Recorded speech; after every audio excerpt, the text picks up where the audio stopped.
여러분 안녕하세요. 정원입니다.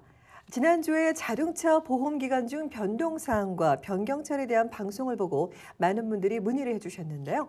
오늘도 착한 보험 이규대 브로커를 모시고 못다한 얘기를 계속해서 나눠보도록 하겠습니다. 안녕하세요. 안녕하세요. 네, 저희 지난주 방송 보시고 도움이 됐다는 분들이 많으시더라고요. 그래서 이어서 저에게 또 대신 질문해달라는 분들이 몇 분 계셨는데, 자 지난주에 저희가 이제 자동차 보험 기간 중에 변동사항이 어떤 게 해당이 되며 또 변경 처리는 어떻게 하는지를 이렇게 쭉 알아왔어요. 그럼 오늘은 그 중에서도 이제 저희가 그때 할인도 받을 수 있다고 말씀하셨는데 할인 신청은 어떻게 언제쯤 해야 되는 건가요? 네네. 신청 시기는 아무 때고 생각날 때마다 할 수가 있겠는데요.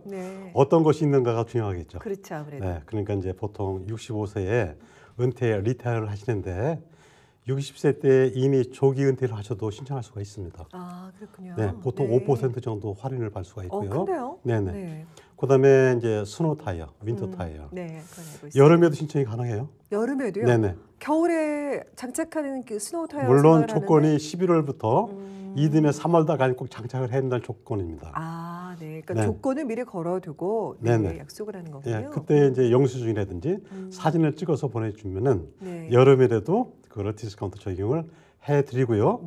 한번 신청을 하시면은 그게 특별한 일이 없는 한 그 이듬해 자동으로다가 혜택이 돼요. 아, 그렇군요. 그러니까 스노우 타이어를 장착하는 차라는 게 이제 간주가 되는 거죠. 그렇죠. 그때 반드시 정착 영수증 사진은 필요합니다. 알겠습니다. 그다음에 이제 그 멀티 라인, 멀티 프라닥이죠. 아, 네. 집보험이랑 같이 하는 경우 말씀하시는 건가요? 네, 맞습니다.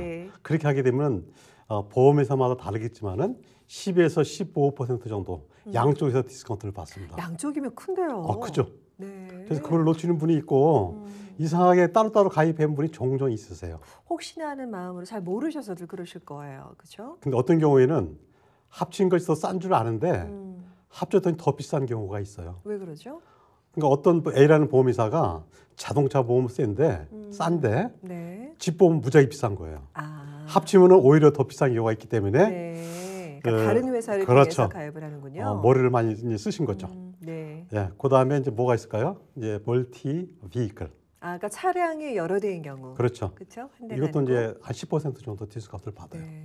그럼 이제 지금 말씀하신 조건이 다 부합이 되면 각각에 해당되는 할인 적용료를 다 받는 건가요? 네, 다 받습니다. 그래요. 그러니까 스노우 타이어도 장착을 하고 또 은퇴도 하시고 또 뭐 집보험이랑 같이 하고 차량도 여러 개면은 지금 말씀하신 퍼센테이지만큼을 계속 추가적으로 할인이 된다는 거죠. 계속 누적되는 개념이 아니고 매년 보험료를 계산해서 거기서 그만큼 이제 디스카운트를 준다는 얘기죠. 그렇군요. 네, 잘 알겠습니다. 그러면 저희가 사실은 이제 그 보험료를 납입하는 방법도 되게 좀 다양하잖아요. 근데 그거는 어떤 식으로 변경이 가능한 건가요? 네. 우선 보험료 납입하는 방법이 원 페이먼트 한 번에 하는 방법. 아니면 1년 12달을 나눠서 납부하는 방법. 네, 보통 대개는 매월 하시던데. 그렇죠. 이제 오늘은 이제 매월 하느냐, 한 번에 페이를 하느냐 이제 국가에서 말씀을 드리겠는데요. 보통의 경우에 본인이 사인을 해서 보이드 체크하고 같이 넣으면은 그 만슬리 페이먼트가 되는데요. 보통의 경우 한두 달 전에는 신청을 해주셔야 돼요. 그러니까 리뉴하기 전에? 리뉴하기 전에. 그렇죠? 가입을 하거나 리뉴하기 전에.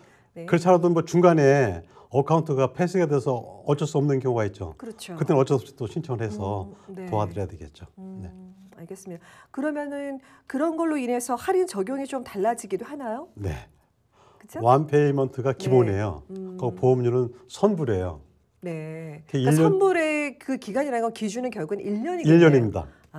그러니까 1월 1일부터 12월까지 해당하면은 1월 1일 이전에 1년치 보험료 납입하는 것이 선불이에요. 근데 그거를 매월 환불하기 때문에 적정한 이자를 내셔야 되겠죠.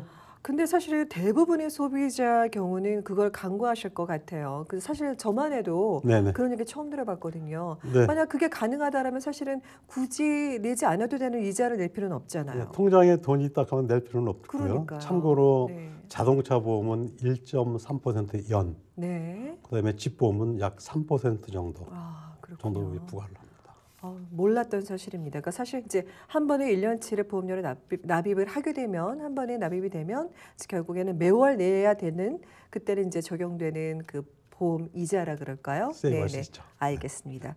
자, 그러면 마이 드라이빙 디스카운트 또 저희가 많이 듣는데 뭐 마이 브리지 디스카운트 그다음에 언럴트 프로그램이 많잖아요. 이제 이런 운전 습관에 따라서 할인을 적용받는 경우도 있다고 하는데 그거는 또 언제 어떻게 적용이 되는 건가요? 이 운전 습관에 따라서 혜택을 주는 것이요. 윈윈 작전이에요. 보험회사도 득이 되고 개인도 득이 되는 거예요.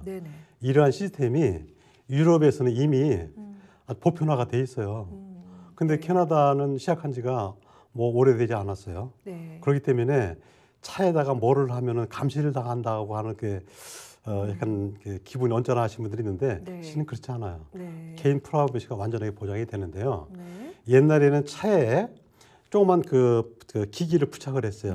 장치를. 차가 시동이 있을 때마다 시그널이 발생이 돼서 이제 그 운전 통계를 냈는데 지금은 그렇게 하지 않고요. 스마트폰, 셀폰에다가 앱을 깔아요.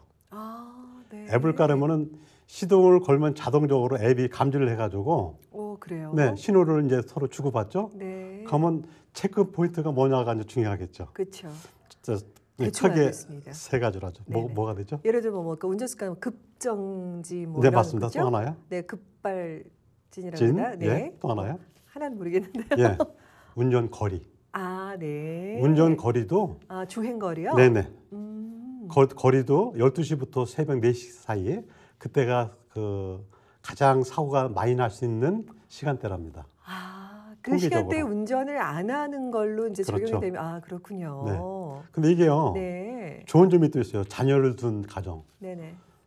그 자녀들이 차를 많이 타지 않습니까?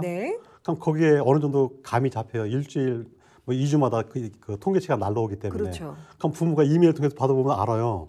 거기에 뭐 급제동 몇 번, 급발진 몇 번 이렇게 나와요. 횟수가. 그런 것도 다 나와요, 통계가? 그런 걸 보면 간접적으로 우리 아들이 심하게 모는구나 해서 주의를 줄 수가 있죠. 그렇군요. 운전 습관 자체가 결국에는 이제 다 보고가 되는 거, 레포트가 되는 거네요. 근데 자녀들은 싫어하겠죠. 그럼 부모 입장에서는 좋아요. 그렇죠. 체크업도 되면서 한 번은 이제 주의를 줄 수가 있기 때문에 좀 경각심을 좀 일깨워줄 수 있겠네요. 그렇죠?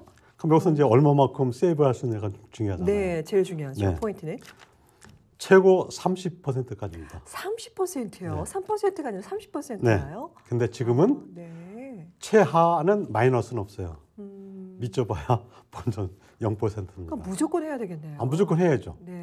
처음에 N롤 가입하자마자 5에서 10%의 무슨 디스카운트를 해주고 들어가요. 그럼 최대 30%를 받는다 하면은 앞으로도 20% 이상 받을 수 있는 여지가 있다는 거예요. 그렇죠. 이미 30%에 도달을 했으면 그 다음에 리뉴얼할 때도 그대로 적용이 될 수가 있는 거죠. 운전 습관이 좋다라면? 그래서 그 체크 기간이 6개월이에요. 6개월 그 점수 갖고 그 보험회사에 있는 이상은 계속 점수를 받는 거예요. 그러면 예를 들어서 점수가 나쁘게 나왔어요. 그 다음에 또 다시 받겠다. 이거는 억제를 합니다. 알겠습니다. 조심하도록 하겠습니다.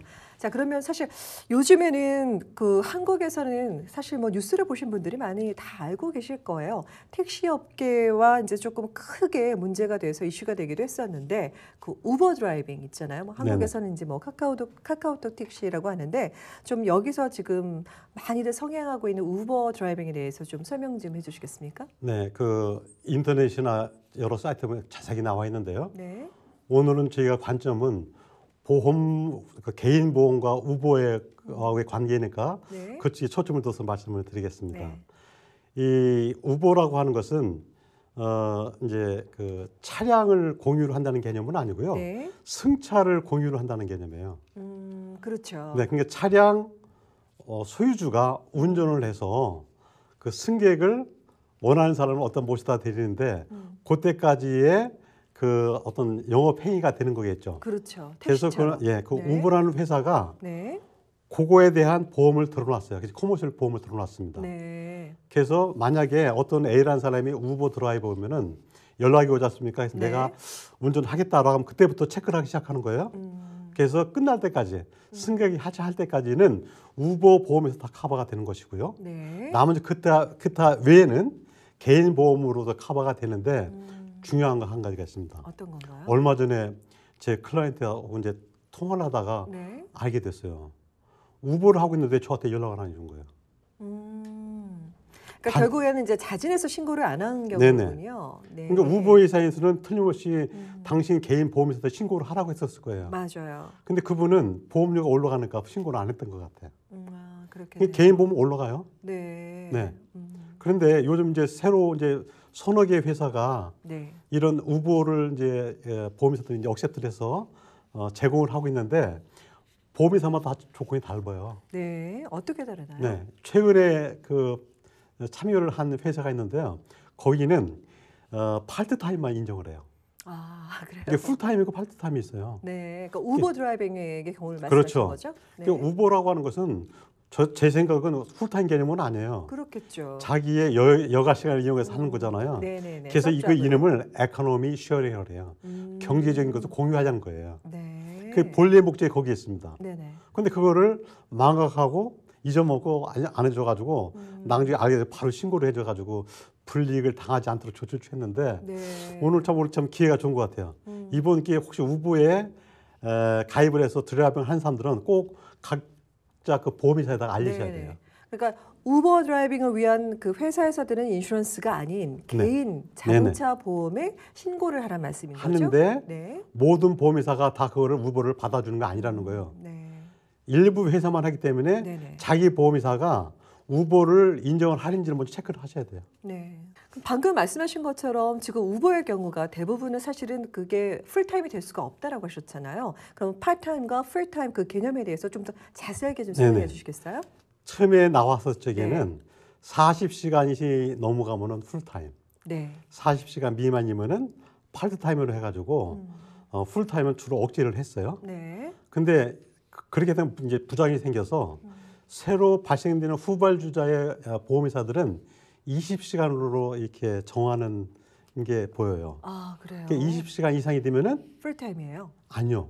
가입을 안 시켜요. 아, 우보 인정을 안 해요. 네. 단 보험료 인상을 안 해요. 아, 그렇군요. 20시간 미만에서는 네. 봐주는데 보험료는 인상을 안 한다는 얘기예요. 그러니까 각 보험회사가 우보를 인정을 해도 네. 보험회사마다 정책은 자기들 보험하고 적용은 틀리다는 거예요. 저도 개인적으로 생각할 적에 네. 40시간 이상이면은 택시 풀타임이죠. 회사에 취업을 하시는 게 낫지. 그렇죠. 보통 우보로다가 이렇게 열심히 하신 분들이 연간 수입이 거의 풀타임에 가깝게 하는 한 5만 불 정도가 된다고 해요. 네네. 기사를 그러면 택시가 더 낫지 않을까요? 네, 그렇겠네요. 그래서, 네. 그러니까 지금 말씀하신 것처럼 그 기준은 풀타임과 파트타임의 그 기준은 뭐 지금 저희가 일반적으로 얘기할 때 40시간 말씀을 하셨지만 이제 지금 추세는 20시간으로 바뀌어 간다라는 말씀이신 거죠? 그렇게 권장을 하는 것 같아요. 네. 알겠습니다. 보로 파트타임을 하는 경우에 네. 주당 한 600불 정도 이렇게 수입이 되는 것 같은데 그거는 네. 그 우보에서 차지해가는 그 페어 그 공제한 나머지 금액이 네. 그 우보 드라이버 한 600에서 650불 정도 평균적으로 이게 수입이 된답니다. 주당. 네. 그러니까 결국에 그게 뭐 풀타임이 아니라 서브잡으로 뛰어서 그 정도의 엑스트라 인컴을 만약에 얻게 된다라면 사실 뭐 상당히 좋은 거거든요. 저는 그렇죠? 뭐 나쁘지 않다고 생각하는데 네네. 자기 차 감가상각도 생각을 하셔야 되고 네. 개인 라이프도 생각을 할 적에 너무 많이 그렇죠. 무리하지 안 하도록 않게. 하는 게 좋을 것 같습니다. 알겠습니다. 지금 사실 저희가 계속 우버 얘기만 했는데 요즘에 또 제가 들어보니까 우버 말고요. 터로라고 TURO, 예, 예. 터로라는 그런 시스템이 또 있다고 들었는데 예, 예. 이 우버와는 어떤 차이가 있는 건가요? 예. 우버는 네. 승차 공유 개념이에요. 네. 그다음에 운전은 차 드라이버만. 소유자가 하는 것이고. 네. 근데 터로는 차량 소유 개념이에요. 차량을 서로가 공유를 하자는 거예요. 네. 그래서 그러니까 운전을 누가 하느냐면은 그 렌트 한 사람이 운전을 하는 거예요. 렌터카랑 그 거의 비슷한 건데요. 거의 비슷하죠. 네. 근데 개인차라는 거예요. 아. 개인차. 네. 그럼 마찬가지로 우버처럼 마찬가지로 터로라는 회사가 커머셜 보험을 들어놨어요. 네. 그래서 이제 만약에 제니께서 네. 제 차를 사ян다고 하면은 저한테 직접 해주는 게 아니고 터로 회사 웹사이트에 들어가면은 거기 차들이 쫙 나옵니다. 네. 그 일일 데일리 얼마라는 게 나와요. 그러니까 마음에 드는 차를 갖다가 선택을 하지 않습니까? 네네. 그러면 터로에서 제 앱하고 연결이 되는 거예요. 네. 그럼 거기에 데일리 비해서 나오니까 뭐 일주 얼마 계산이 네. 되겠죠. 그 페어에 이제 결제를 하게 되면은 역시 25%는 터로 회사로 들어가고 나머지는 바로 이제 그 소유자가 되는데 운전은 누가 하느냐? 그걸 렌트한 사람이 운전을 하게 되는 거예요. 네. 그럼 여기서 중요한 거 한 가지가 있습니다. 네. 빌려줄 적에 인수인계가 확실해야 되지 않죠. 그렇죠.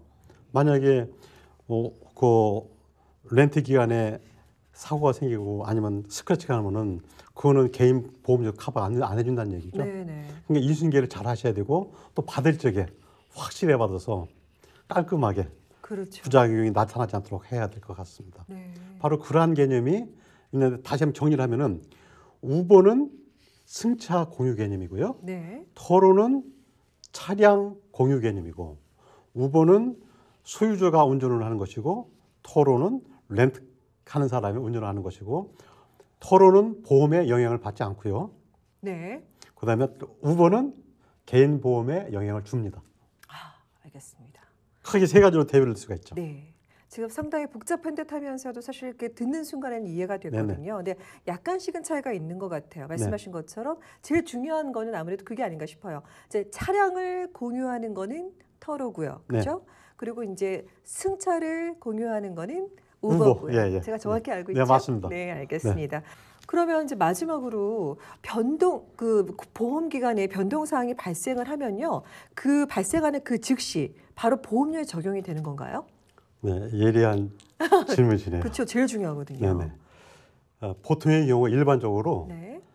클라이언트한테 유리한 것은 즉시 적용을 시키고요. 네. 불리한 것은 리뉴얼 때 적용을 시킵니다. 아, 그래요. 예를 들어서 네. 사고나 왜 티켓 받지 않습니까? 네. 그러면 당장 다음 달에 보험이 오르는 줄 알고 전화가 옵니다. 맞아요. 아닙니다. 리뉴얼 때 됩니다. 네. 간혹 가다가 참 이렇게 재수가 좋으신 분들은 보험에서 그걸 못 찾아 넘어가는 경우도 있습니다. 이렇게. 늘하게 되는 경우도 있군요. 네네.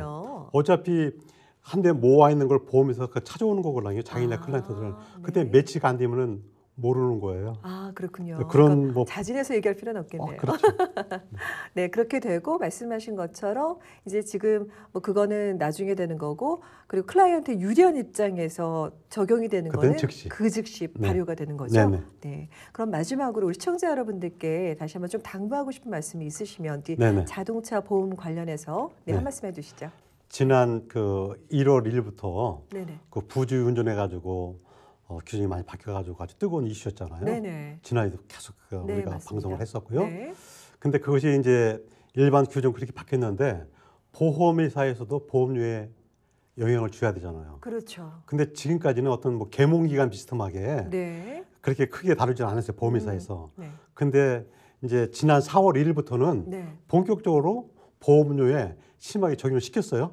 그렇군요. 그 옛날에는 마이너 조그만 거로다 이제 간주를 했으면 뭐 스피드 티켓이나 이런 정도로다가. 네. 근데 메이저로 바꿨다는 거예요. 메이저 컨빅션이라는 것은 대단히 큰 거예요. 즉 1차 마켓이 일반 레귤러 마켓인데 거기서 나갈 수도 있다는 거예요. 그러니까 일반적으로 저희가 가입할 수 있는 일반 보험회사에서 보험 가입 여부 자체를 저희가 거부를 당할 수 있다는 그렇죠. 얘기죠. 그러면 그래요. 한마디로 나가라고 하는 거겠죠. 네. 그럼 2차 마켓으로 가야 돼요. 그러네요. 보험료가 엄청 오르든가 아니면 그렇죠. 나가라고 하니까. 네. 그럼 바로 오늘 제가 얼마 전에 받은 이메일이 네. 2차 마켓 인슈런스 컴퍼니 연락을 받은 거예요. 네. 어떤 거죠? 지난번 4월 1일부터 적용이 되니까 그게 알라 이거죠. 그렇군요. 네. 네. 그러니까 지금 지금부터라도 조심해서 하셔야 돼요. 그래서 지금 이 디스트랙티브 드라이빙의 첫 번째는 핸드폰이에요. 핸드폰 사용. 네, 맞아요. 여러 가지 중에서. 네, 그래서 이번 기회에 아예 차에 탈 적에는 핸드폰을 오프 꺼놓던지 네. 아니면 손이 안 나는 뒷좌석에 놓던지 네. 그렇게 해서 운전하시기를 시청자분들께 제가 간곡하게 권고해 드립니다. 알겠습니다. 제가 선생님 말씀을 듣고요. 사실은 벨이 울리면 이게 아무리 블루투스니 뭐니 해도 이게 자꾸 이제 좀 분산이 되거든요. 그렇죠. 신경 자체가. 그래서 말씀하신 것처럼 아예 꺼놓든지 무음 상태로 이제 뒤에다 놓습니다. 네. 백을. 그러면 이제 멀기도 해서 접근 자체가 안 될 네. 뿐더러 사실은 이제 운전에만 신경을 써야 되거든요. 방어 운전도 해야 되니까. 예. 알겠습니다. 꼭 명심해서 안전 운전하도록 하겠습니다. 네, 감사합니다. 네. 날씨가 많이 풀리면서 곳곳에 크고 작은 사고들이 많이 발생하고 있는데요. 나른해지는 오후 졸음운전에 각별히 유의하시기 바랍니다. 남은 하루도 즐거운 시간 되십시오. 감사합니다. 수고하셨습니다. 본 프로그램은 헤어 협찬 김은한 헤어살롱 제공입니다.